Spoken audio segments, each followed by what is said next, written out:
오늘 우리에게 주시는 하나님 말씀 출애굽기 3장 1절 10절 말씀입니다. 출애굽기 3장 1절 10절 말씀. 모세는 미디안 제사장인 그의 장인 이드로의 양떼를 치는 목자가 되었다. 그가 양떼를 물고 광야를 지나서 하나님 산 호렙에 갔을 때에 거기에서 주님의 천사가 떨기 가운데서 이는 불꽃으로 그에게 나타났다. 그가 보니 떨기에 불이 붙었는데도 그 떨기가 타서 없어지지 않았다. 모세는 이 놀라운 광경을 좀 더 자세히 보고 어째서 그 떨기가 불에 타지 않는지를 알아보아야 하겠다고 생각하였다. 모세가 그것을 보려고 오는 것을 보시고 하나님이 떨기 가운데서 모세야 모세야 하고 그를 부르셨다. 모세가 대답하였다. 예, 제가 여기에 있습니다. 하나님 말씀하셨다. 이리로 가까이 오지 말아라. 너가 서 있는 곳은 거룩한 땅이니 너는 신을 벗어라. 하나님 또 말씀하셨다. 나는 너의 조상의 하나님, 곧 아브라함의 하나님, 이삭의 하나님, 야곱의 하나님이다. 모세는 하나님을 뵙기가 두려워서 얼굴을 가렸다. 주님께서 다시 말씀하셨다. 나는 이집트에 있는 나의 백성이 고통받는 것을 똑똑히 보았고 또 억압 때문에 괴로워서 부르짖는 소리를 들었다. 그러므로 나는 그들의 고난을 분명히 안다. 이제 내가 내려가서 이집트 사람의 손아귀에서 그들을 구하여 이 땅으로부터 저 아름답고 넓은 땅, 젖과 꿀이 흐르는 땅, 곧 가나안 사람과 헷 사람과 아모리 사람과 브릿 사람과 히윗 사람과 여붓 사람이 사는 곳으로 데려가려고 한다. 지금도 이스라엘 자손이 부르짖는 소리가 나에게 들린다. 이집트 사람들이 그들을 학대하는 것도 보인다. 이제 나는 너를 바로에게 보내어 나의 백성 이스라엘 자손을 이집트에서 이끌어내게 하겠다. 아멘. 석탄 캐는 광부들의 삶을 가리켜 막장 인생이라 부르는데요. 석탄을 캐러 땅속으로 그 수십에서 혹은 수백 미터 내려가야 되는 데다가 그것이 언제 무너질지 모르는 그런 사고의 위험도 있고요. 또 진폐증에 걸릴 수도 있기 때문이죠. 왜냐하면 이렇게 석탄 캐는 일이 목숨을 담보로 해야 하는 데다가 그 막장이라고 하는 것은 더 이상 갈 곳 없는 끝으로 탄광의 가장 깊숙한 그곳에서 일하기 때문이죠. 오늘 말씀해 보면 모세가 양을 데리고 간 것을 가리켜 광야 서쪽이라 하는데 그것은 동서남북 방향이 아니라 광야 중에서도 아주 외딴 광야로 더 이상 갈 데 없는 그 광야의 끝 막장을 말하는 것이죠. 물에서 건짐을 받아서 그 모세가 이집트의 왕자로 입양되었잖아요. 그런데 그가 왜 여기에 있는 것일까요? 그 이유는 이집트 병사에게 학대받는 자기 백성을 보고 모세가 그 병사를 쳐 죽였기 때문이잖아요. 그리고 그 병사의 시체를 모래 속에 파묻어 버렸죠. 그걸 본 자신과 같은 동족 유대인들이 모세를 살인자로 경찰에 고발했기 때문에 모세가 어쩔 수 없이 도망쳐야 했던 것이죠. 이러니 그 미디안 광야에서요, 목동으로 살던 모세가 뭘 생각했겠습니까? 자기가 그 자기 민족을 도우려고 했던 그 모든 일들이 헛된 것이었다며 차라리 그냥 나 혼자 잘 먹고 왕자로 잘 사는 게 나았을 것이라며 아마 후회하며 지내지 않았을까요? 우리도 그런 경험 있죠. 우리 마음을 다하고 힘과 정성을 다 쏟아보았는데 아무런 열매도 얻지 못하고 오히려 돌아오는 게 비난과 저주라면 그것처럼 힘 빠지는 일이 없잖아요. 이것처럼 모세가요, 살맛을 잃은 채 양을 돌보며 지냈죠. 그런데 이런 모세를 하나님이 찾아오신 것이죠. 저는 이 장면을 읽으면서요, 우리 예수 믿는 사람이 갖는 은혜 중에 은혜가 바로 이것이라고 생각해요. 그것은 우리가 하나님을 택한 것이 아니라 하나님이 우리를 택하셔 찾아오셨다는 것이지요. 요한복음 15장 16절은 이렇게 말하잖아요. 너희가 나를 택한 것이 아니요 내가 너희를 택하여 세웠다고요. 하나님은 모세에게요, 당신이 누구인지 알려주면서 7절 이하에서 이렇게 말씀하시죠. 당신은 백성들이 부르짖는 고통의 소리를 계속해서 들어오셨고 또 그들이 당하는 어려움을 계속 보고 있었고 그 고통을 알고 계신다면서 이제 친히 내려와서 그들을 고통에서 건져 주시겠다고 말씀하시죠. 이런 말씀을 하신 이유를 생각해 보면요, 당시 이스라엘 백성들이 이집트 사람들의 노예로 고통당하며 살았잖아요. 그들은 아마 이런 생각이 있었을 거예요. 자신들은 하나님께 잊혀진 존재라고요. 정말 하나님께서 우리 형편과 사정을 다 보시고 들으시고 아신다면 우리가 이렇게 힘들게 지내지는 않을 것이라고 여겼을 것입니다. 그런데 이런 생각은 우리도 마찬가지지요. 우리도 하나님께 예배드리며 사는 우리 삶에 어려움이 없어야 한다는 그런 기대감이 있잖아요. 그래서 고통스럽고 어려운 일을 만나지 않으면 그건 당연하게 여기지만 때로 극심한 어려움이나 질병을 만나면 실망해서 하나님은 왜 이런 고통을 막아주시지 않는지, 또 왜 하나님은 가만히 계시는지 의문이 들기도 하잖아요. 또 너무 힘들면 하나님이 정말 나를 사랑하지 않으신다고 원망하고 탄식하게 되잖아요.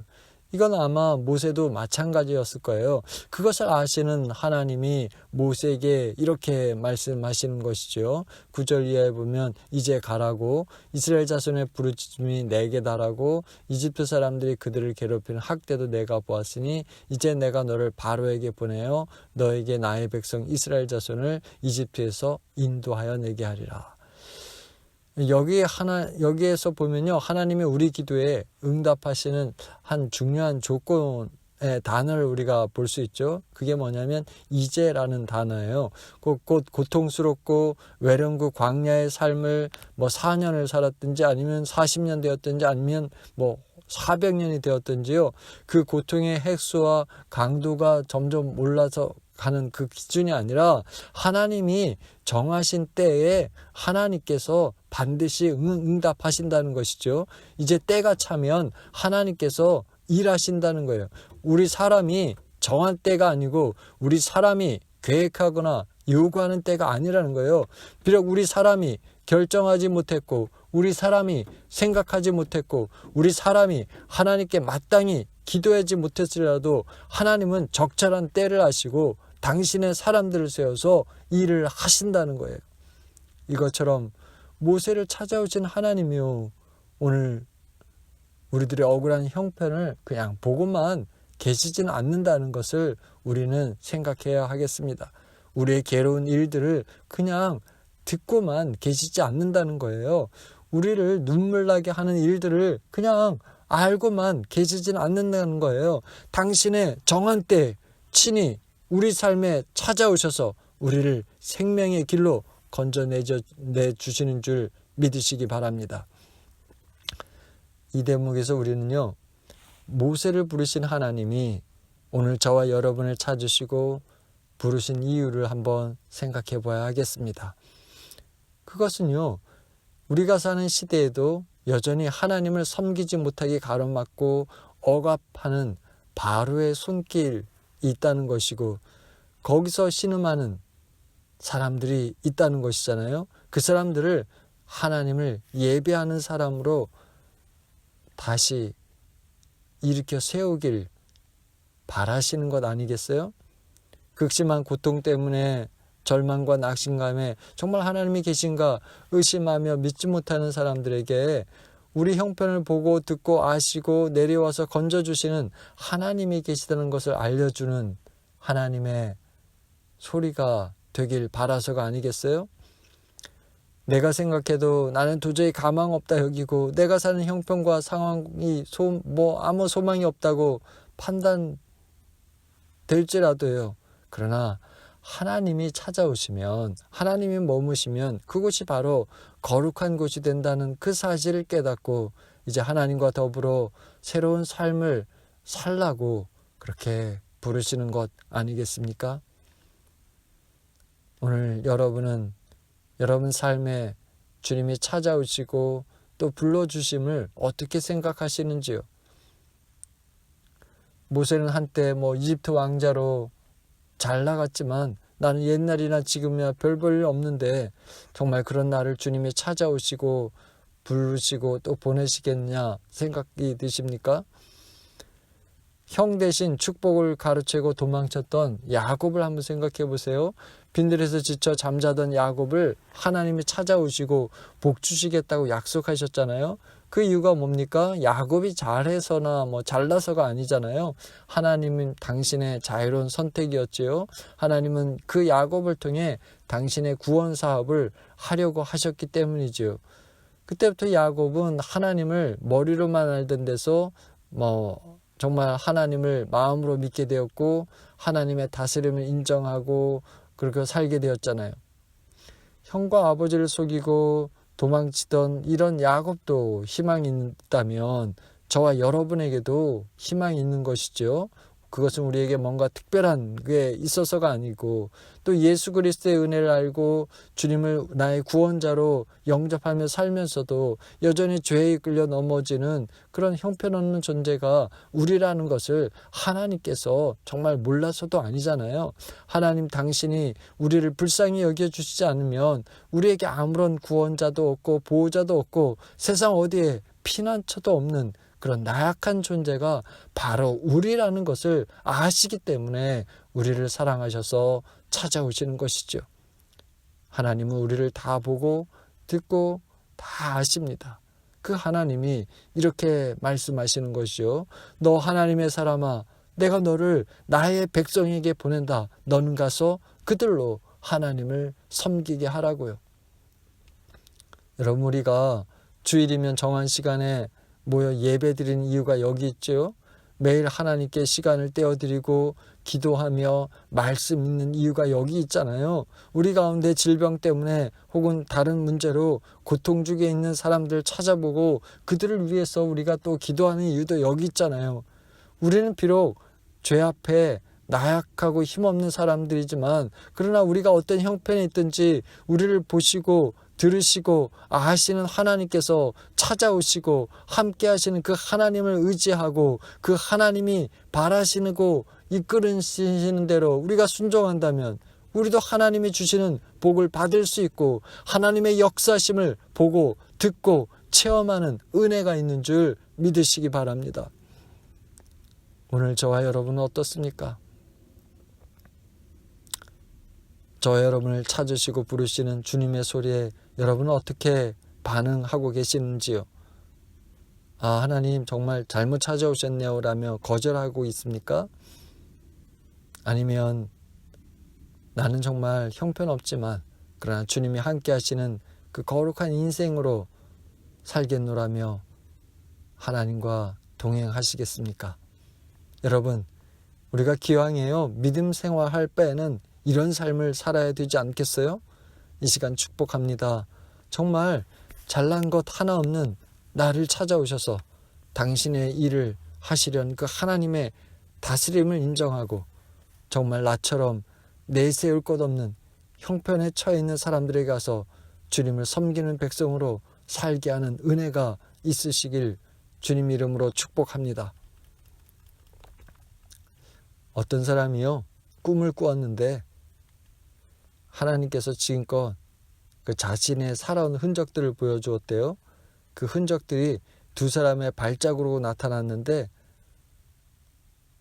그것은 하나님께서 자신과 늘 함께 했다는 걸 보여주는 표시였어요.